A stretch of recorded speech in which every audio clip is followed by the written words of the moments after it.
Girls. Hey, everybody, welcome. It's so great to have all of you tune us in and turn us on right here to the Healing Hour with Dr. Sharon Martin, bridging the mystical and the scientific. Today, we're going to be talking about the elements of healing, finding the right balance. It is an important conversation for those of you out there that may know who Doc Martin is. Some of you may not. Let me just say a few words because it's important when we look at each other's journey and we think about here's our life. This is what I set out to be. And in Doc Martin's case, set out to be a medical doctor. And along the way, the road changes, it turns, it expands. It takes you to places where you then discover, I want to talk about more than what I thought I wanted to talk about. I want to talk about maximum medicine. I want to talk about all of the elements that go into healing. And today is that show because Doc Martin is that person who works with you to understand at the very core of who you are, what is it that needs to be enlivened? What is it that needs to heal? And there are things right now that are getting right underneath the edge of your skin. They are there. It's worry, it might be stress. Maybe it has also turned into some kind of physical illness. But, you know, today on the show, The Healing Hour, this is about you. This is about looking at the elements that can help heal. And this is the work that Doc Martin does. Whether it's something that's ailing you physically, emotionally, or spiritually, this is the work she does. This is how she can help. Today, there are the elements of healing. What are the elements of healing? And how do you find that right balance to look at disease and limitation and send it back from where it came? Doc Martin, great to have you here. Nice to be here. Thank you. I was just thinking about send it back.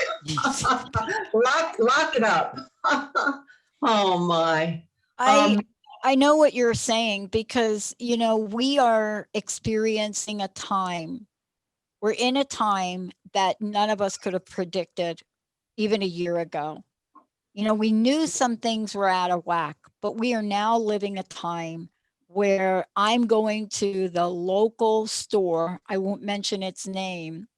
And I'm in the cheese aisle with the cheese, and the guy next to me has some kind of container or package or backpack that holds ammunition in my store. And I realized in that moment that, yeah, there are things going on with people that many of us could not have predicted. And so we need the elements to help us get back to a state of balance, but also to heal, don't we? We really do. And I think about that a lot because when I think about how inflammatory we've become, it's made me try to go back to the basics. And one of the basics this is what the show is about, is one of the basics. Now, I'm going to confess or admit or fully disclosure here. I did not invent these ideas, and I am not the master of teaching these. The ideas of working with the elements, earth, air, fire, and water, comes from Chinese medicine. It comes from the Celtic medicine. It comes from the indigenous, and there are people much more gifted than I who will go in deeply. But you know me, Pat, I am all about taking something and making it accessible. You don't have to go get a PhD or an MD to understand energy medicine or how to heal yourself. So I'm all about taking an idea and how do we put this in a way that everybody can work with. So that's what I want to do today. Because there's no secret language that you have to have the secret double handshake or the special Da Vinci Code symbol to open the vault. Everything that I know, if I can put it into words and ways that you can understand it, that's what I'm all about. So, and boy, I'll tell you, it is essential because it is so powerful.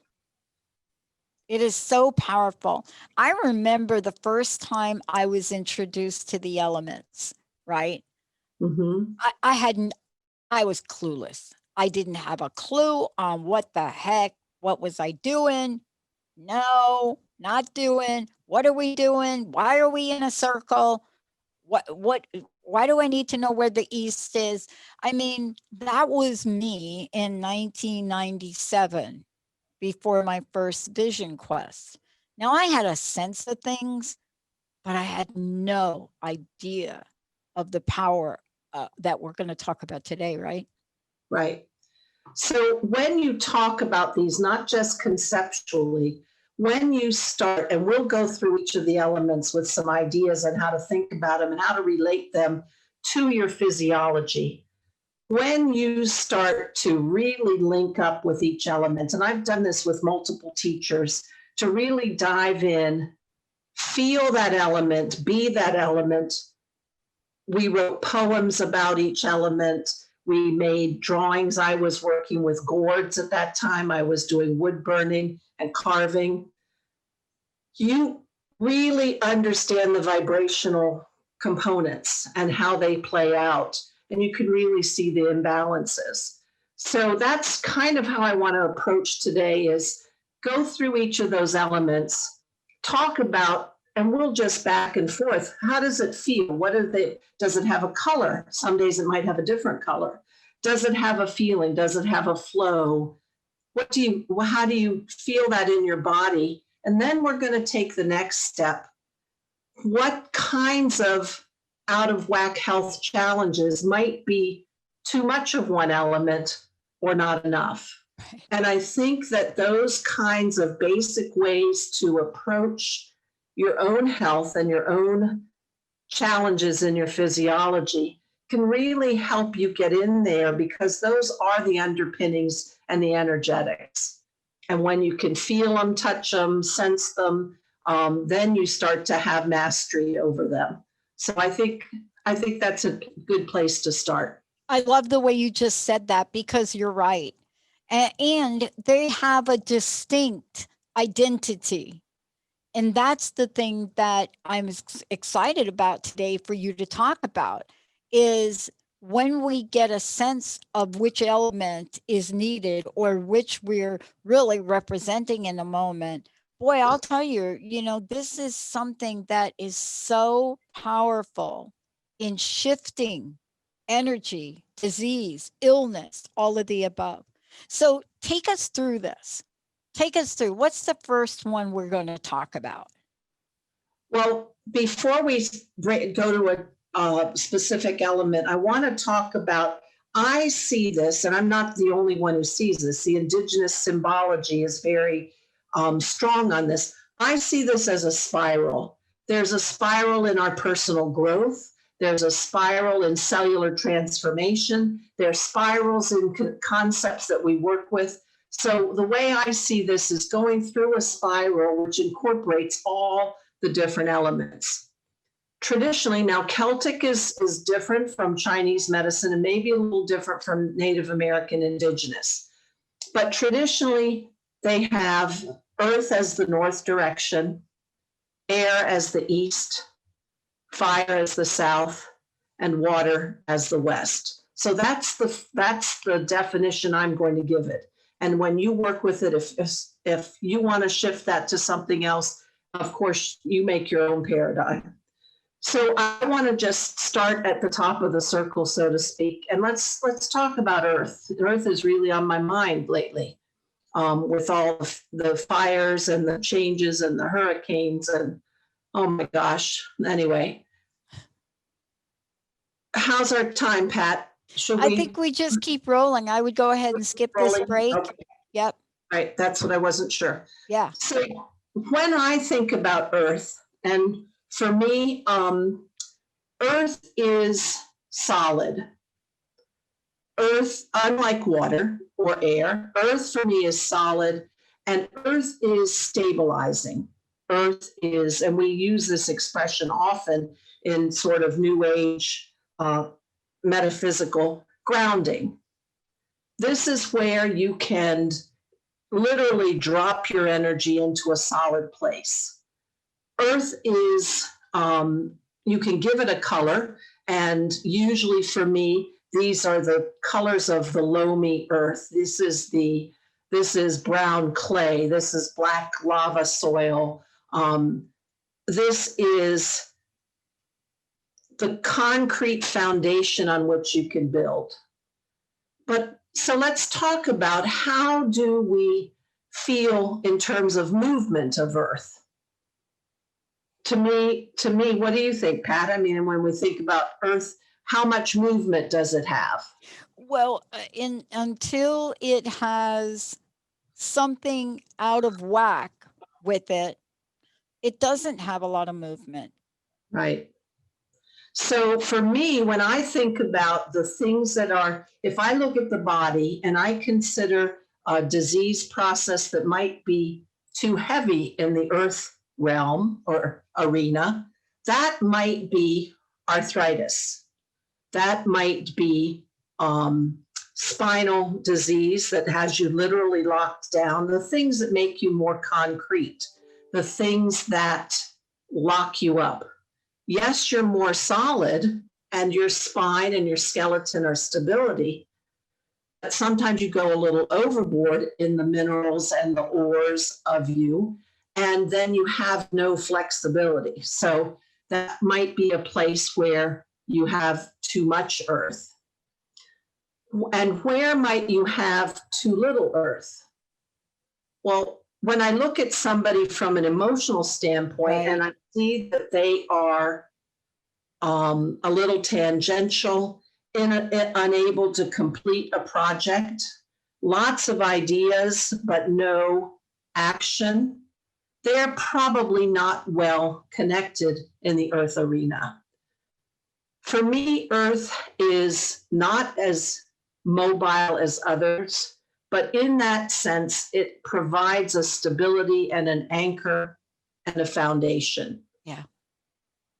You can look at other things as too much earth. And another thing I consider when I think about vascular, if I think about atherosclerosis and clogged plaques and limited flow, I could say, you know, I've got a lot of clay sludgy here. This is a little heavy in the earth element. I could consider also there are diseases in which you have too much of your hemoglobin, the iron carrying capacity of your blood, and you could be over in that arena, and that would be too much of earth. But the one that I see most often in my practice, other than clogged arteries, I see a lot of vascular disease, is arthritis. Yeah. And that too much concretion, too much solidification, not enough flexibility. So when you work with that, you want to work with the understanding of that. And then in other shows, I've talked about ways that you can have an awareness and ask for assistance from the higher realms, get an intuition of what to shift. But here you be able to see that earth is out of balance, and then you can do processes to bring it back into balance. But you know, what you're talking about is so important, because I know you're going to walk us through these and as individual pieces, individual elements of energy, you know, earth by itself, right? What is it about earth that needs the other elements as well? And so, you know, when I start to look at this and then watch the way that you're connecting this to things going on in the body, I mean, I think it is such a beautiful way to understand without guilt and shame and blame and fear. Right. And yet, I can't wait to hear you talk about the healing power of these and what it means to get in balance. And what I love about this is anybody can take this foundational awareness and expand it, and it's so accessible. So let's go through the other ones. Let's do it. And then, yeah, okay. And then we can talk about how we can, maybe there's some key practices that I can share, some rituals and things to get back in balance. Yeah. I mean, we talk about this a lot, and people know about the elements, especially from astrology. Anybody that's ever gotten an astrology reading, somewhere in there, there's a conversation, but there isn't the idea that you're talking about. There isn't like this balance, especially with astrology, unless, you're working with someone like you that understands that elements can complement each other, right? I mean, clearly when people look at my chart, they say two things. And then they say, oh yeah, it makes sense. That is you, right? I don't even know if it's me. They say, What are the two things? They say, thank God for you that you got some Capricorn in your chart because you got all this fire. Hold on And, once upon a time when that was said to me, I would kind of be thinking like, okay, all right. I mean, but what's wrong with, I'm thinking like, I don't know, like what's wrong with fire? So the way you're explaining it doesn't make one right, one wrong. You're talking about how to bring things into harmony to work together. And each of those, we need fire when we need it. We need the earth when we need it. Yeah. And we need a little bit more water sometimes and not so much earth. Yeah. And the Chinese medicine that's gone on, gosh, I'm going to say 5,000 years, they're really good at this. They see it perhaps a little differently. I like to bring it down into real person talk. They also add metal in there. But anyway, air. Let's talk about air. Yeah. When you think about air, Pat, what do you think about? When I think about the minute you said air, I think about Hawaii. That is the first thing I think about, because to me, my shocking experience, the first trip to Hawaii, and I've been many times, was something about when that air just brushes across your body.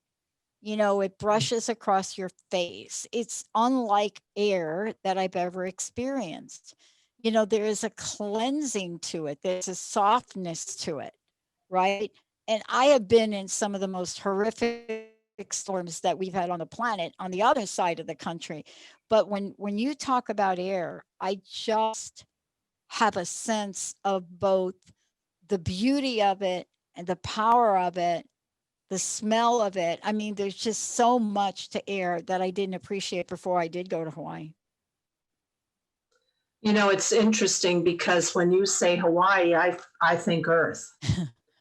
Because for me, I feel the ground under my feet, the trees, the ferns. Right. Isn't that funny? That's fascinating. Yeah. So when you think about air, though, what quality of air do you like? I love the movement of air. I love the flow of air. I love the power of air. I mean, to me, when I think about air, I also think about this too when I think about water. But when I think about air, I just think about how it is something that no matter how much you try, we don't have much control of it at all. I think about the fact that we need it. Yeah, we need it to breathe. We need it to live.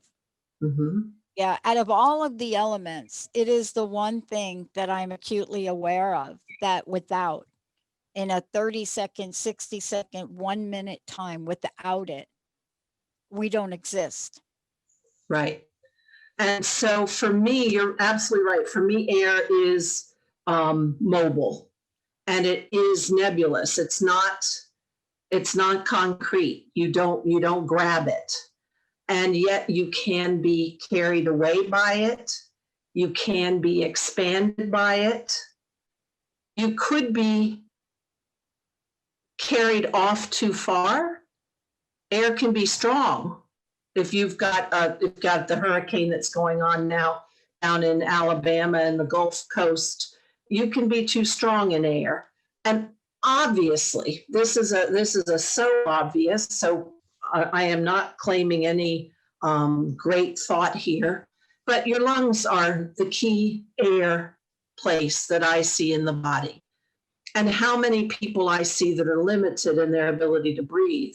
And I can imagine you guys surrounded by the smoke of the wildfires, you might not have ever had a problem in breathing. Now you do. Yeah. But then, so that you are absolutely needing the mobility of air. And I think about patients who have asthma and how that is not, you're not permanently restricted from getting air.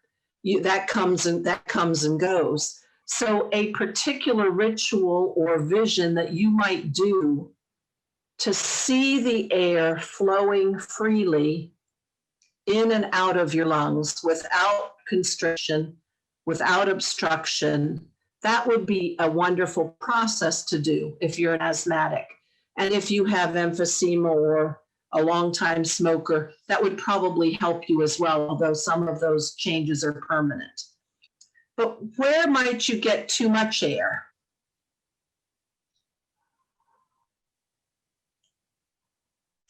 So I have a lot of people, and it's interesting. I had a teacher in graduate school that started out telling, when you get older, the only organ system that matters to you is your bowels. So there are so many people who come to my office who are distressed by their belly.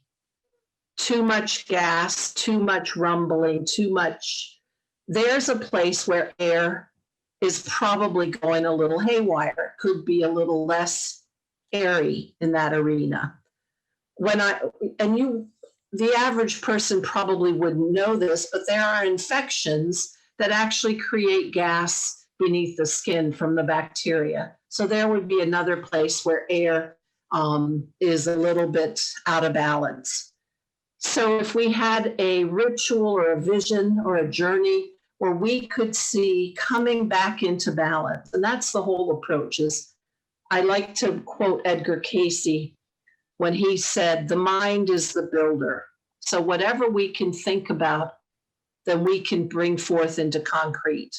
So when you consider the balance of air, having it flow, not being trapped, like if you have a big an intestinal blockage, there's a pocket of air that will build up and just be stagnant. Air needs to be mobile. Air should flow. So those are the kinds of things that we expect air to be mobile, and then we want it to be mobile enough, again, in the case of an asthmatic. But perhaps... Well, and I thought about this a lot. I thought about, where have there been times where I have been so struck by the power of air, right? I mean, we're talking about, is there a place where you can get too much air? And there have been a couple of points in my life where really that's truly happened. But I also think of the power of air, Sharon. I mean, I watched my mom and my family in Miami, in Homestead, Miami, during Hurricane Andrew. And I have never really experienced that. And then recently, Terry Walker, one of our hosts, in a tornado. And I don't think we think about air that way, that powerful, that spontaneous, by the way. That's spontaneous, right? Unleashed. I also know what it's like to jump out of a plane, 15,000 feet up in the air, and jump out of a plane and have a different sense of air, all in a 60-second period of time, to travel at 120 miles an hour, and then to all of a sudden be snapped into a different reality of peace and calm and quiet. And so when I think about air in that way, and I look at my own evolution and respect for it, Mhm. I think about this in the world we live in today, and having now all of us gasping for air here. I Right. mean, you couldn't get a filter here in the Pacific Northwest. The good news for me is I have a system in my house that is electric. It doesn't depend on outside air. Mhm. But boy, I'll tell you, the elements will show us our vulnerability. Yes. And the truth is, we can work within them and between them, but they are forces that are way bigger than us. And we are, as humans, we do not have that much power. So, do you want to take a quick break? Yeah, I do want to take a quick break. It's kind of interesting. We're talking about this. Linda and I were driving, and of course, we started to see the fires as they developed in Montana when we left Montana. And we started to see them as we came across the state. We saw the first fire here in Washington state. And, out of our mouths was something like, in the world of innovation we live in, how is it we haven't been able to create, something that we could drop down and literally suffocate it? And, I think that what we're seeing here is how the elements, which a lot of our lives we take for granted, how they are, and these are my words, how they are fighting for their own survival in the world we're living in today. We're going to take a short break. We come back. Doc Martin's going to take us through the others. What are Good. the others? And how do you feel about these elements? Do you have one or the other that you feel you resonate with, that you need some help with today? 1-800-930-2819 will be.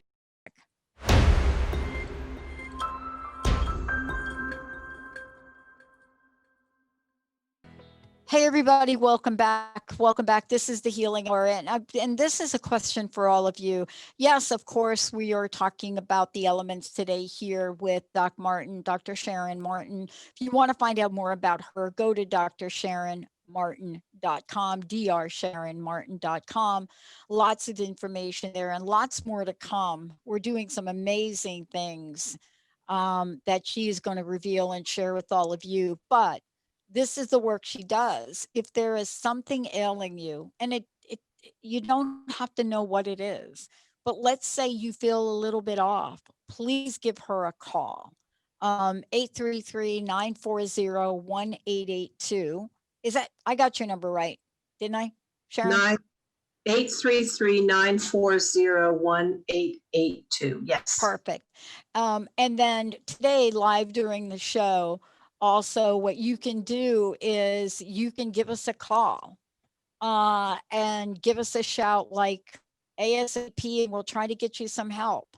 1-800-930-2819, because you may simply need an adjustment from Doc Martin, a shaman, somebody that understands how the body works, but also how spirit works, how energy works. We're taking your calls. Also, if you have a question, just go to Transformation Talk Radio, type your question in there, and we'll get it on air.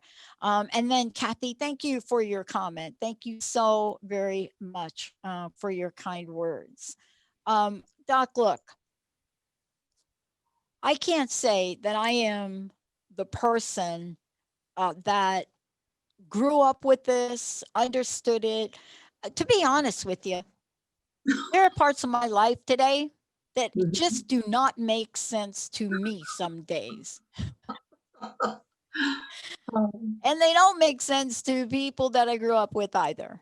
But they are me in the world today. You jumped over to another train track, didn't you? I did. I did. I think I'm like Snowpiercer. But in the end, these elements, if we learn how to respect them, and we learn how to invite them in to our energy field, we can pretty much heal almost anything, can't we? We sh- and again, when we put our attention and intention to it, I don't think we realize how much power we have. I loved something you said. You said you might need an adjustment. I started chuckling to myself because I thought, well, maybe we should have a show called The Energy Chiropractor. Make a little adjustment. Oh my.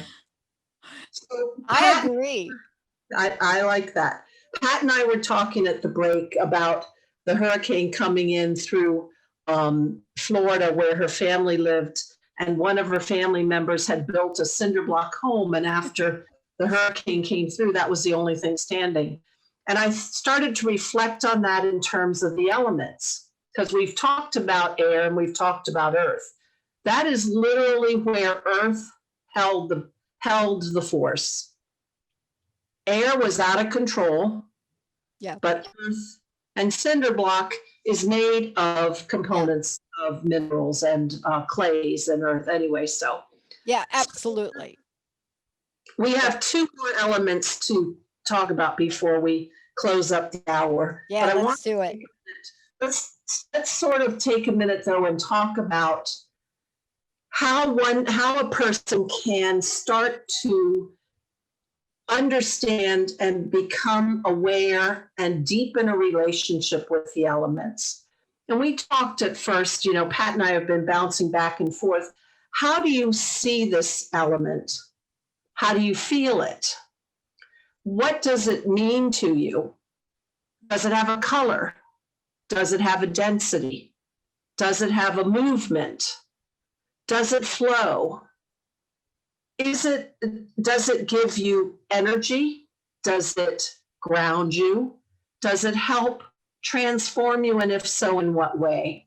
And as you ask yourself those questions when you're working with the elements, you'll begin to feel the vibration and the energetic of each element. And that's what this show is about today, is for you to start to learn to build relationships with these elements. And then you'll know when you're out of balance and when you're not. So our next one is fire. And I will confess right up front, I am overloaded with fire these days. And it mostly is a fire of thought, of irritation, of reaction to what's going on in the world. It is inflammatory in the way I feel. It has movement. I feel agitated at times. I feel anxious. So I can just imagine flames. So in that sense, because this is not a good feeling to feel agitated or out of balance, then my fire element could be a little bit better balanced with water, could be cooled down, could be soothed. I have a little too much air. My mind never stops anyway, but my thinking is going and going. And then you add the fiery component to that thinking. I'll share a story. And I won't give too much detail, but my siblings and I have a 6 o'clock in the morning text back and forth. And that's what we do. That's how we connect with each other. Uh-huh. And some of us have different politics than others. So in the morning when these texts are firing, and these are ideas, but they're also inflammatory thoughts. So you get a lot of this, and you could get out of balance, which I have been. So I'll confess that.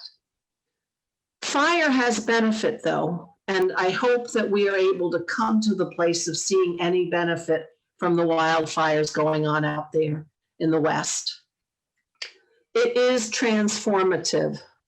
And in fact, fire is very potent part of ritual for the indigenous for thousands of years. Yeah. When you take something to the fire and you turn it over and you allow it to be burned, that energy is transformed. It's transduced.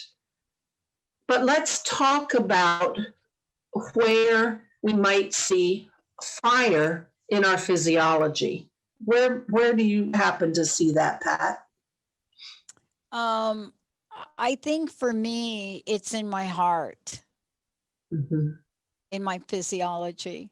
I think it's in my heart. And, I think it's also in the emotional side of my mind, Yeah. right? I mean, I don't know how to separate them, but they're not the same, right? Yeah. Energetically, they feel the same, but Mhm. they're not the same. And what do I mean by that? I mean that I can feel the fire in some of the thoughts I have, the belief systems I have, the fear that I have about an event that hasn't even happened yet. Yeah. Um, all of the above, right? All of the above. So when I look at, if I get a little bit more down into the physiology, a bug bite or a skin infection, a lot of fire. An inflamed joint from gout or arthritis, low back pain, a disc acting up, a lot of fire.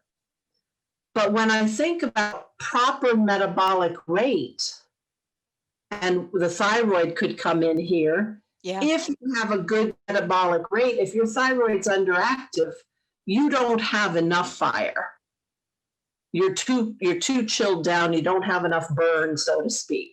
So those are places where fire, for me, fire can be present in an irritating, aggravating, annoying way, but it could also literally stoke your entire metabolism. And even by the power, sometimes fire as a temperature, an elevation in our temperature when we fight an infection.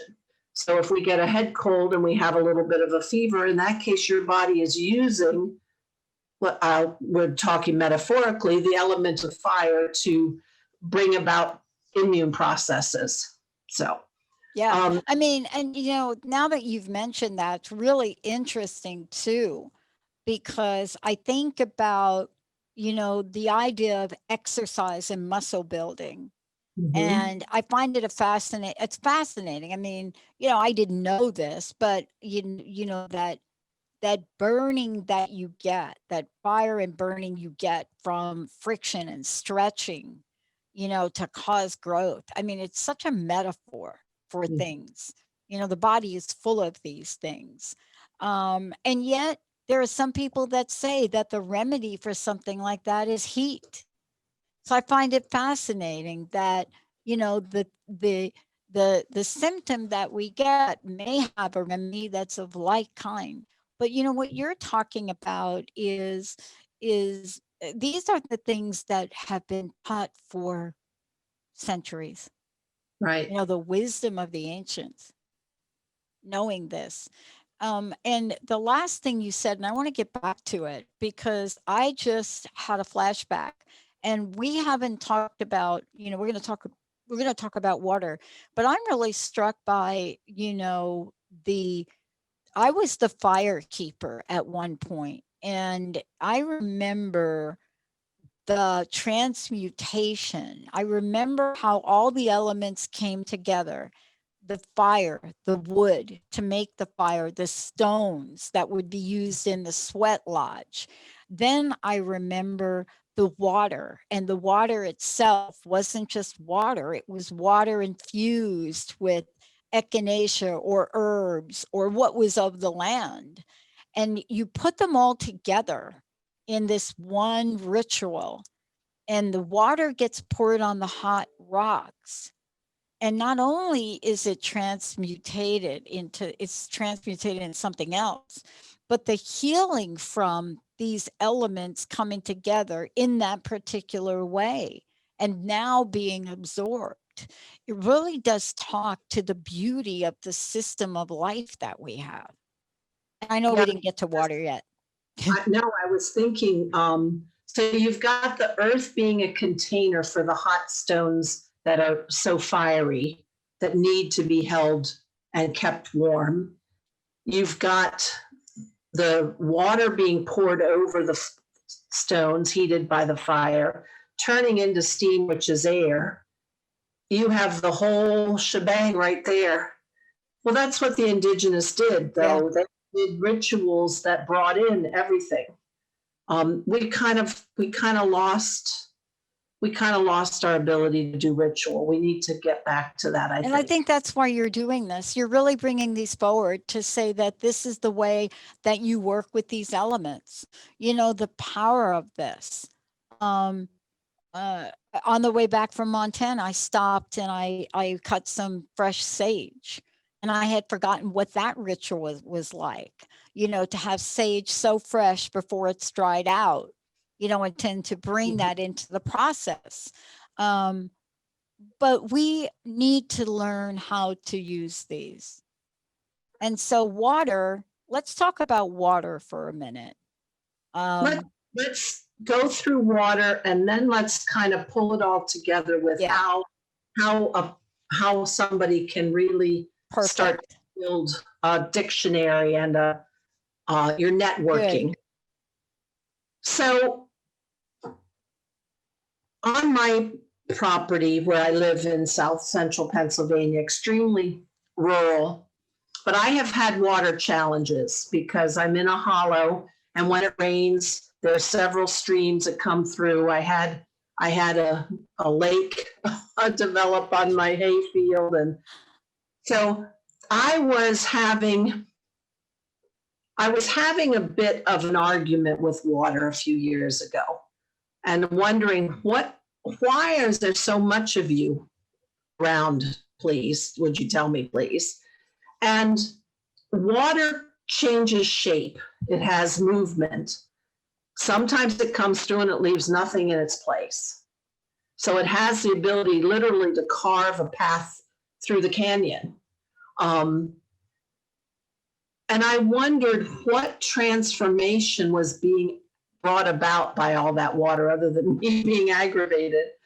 And what I found is that in this case, I had to put in a drain. I had to cover that up with grass. I now have this part behind the garage. I have this, what used to be kind of a ditch so the water would drain is now a beautiful lawn because we covered it up. So the transformation turned out really beautifully. When I transfer that, or I dig in deeper to water in the body, obviously the kidneys are water. I mean, that doesn't take a lot of brains. And when in medicine, we often have people with kidney stones where their flow is blocked up. But there's other things that have water. If your heart isn't working right, you have too much fluid back up in your lungs, or you get swelling in your legs, so there's too much fluid there. Maybe you have a blister from a sunburn where you've got a little too much heat, a little too much fire, a little too much water all at once. So there are ways that water can transform, water can be present. We need water in our system. Water is a key component of our blood. I see blood as water and earth because of the iron and in our blood. So we've got water as flow. When I think about it, I often see a lot of young women who have, even though they haven't told me their history, I have sensed or intuited that they have been sexually abused. And there is in the belly an energetic out of balance of fire and water. The grief, the tears of water, the inability to totally have emotional flow, and the anger that crops up when things get triggered. So when we talk about these elements, and when we look at the different organ systems, you yourself, the listeners, when you discern for yourself, what feels out of balance? My shoulder pain, is that because it's too concrete and too much calcium deposit, or is it too much fire from the inflammation? Yeah. Or my joints don't have enough fluidity? Is there a little too little of water? Sitting down and talking and I mean that in our minds, if you want to say it out loud, no problem. Talking to the element, having a dialogue with the element. You see it with a color, you see it with a density, you see it with a feeling. Pat was talking about in Hawaii, the air, just the feeling of the air on her skin. How do you feel? And the way you feel about that element may change from day to day. But you develop a relationship and you have a dialogue. And there is a higher wisdom that exists when you have this dialogue, that when you sit with that element and you say, why are you out of balance here? And you wait for the answer. That answer comes from the wisdom of a higher space, our higher self, the universe, the energy of the force and energy of the element itself. And then you can ask, what can I do to put you back in balance? And maybe you yourself are not doing something that helps the balance. In other words, I had started Foolish Me. A month ago, I started watching the news again. I had stopped for months because I couldn't take it. Well, I got kind of fiery in the last few weeks.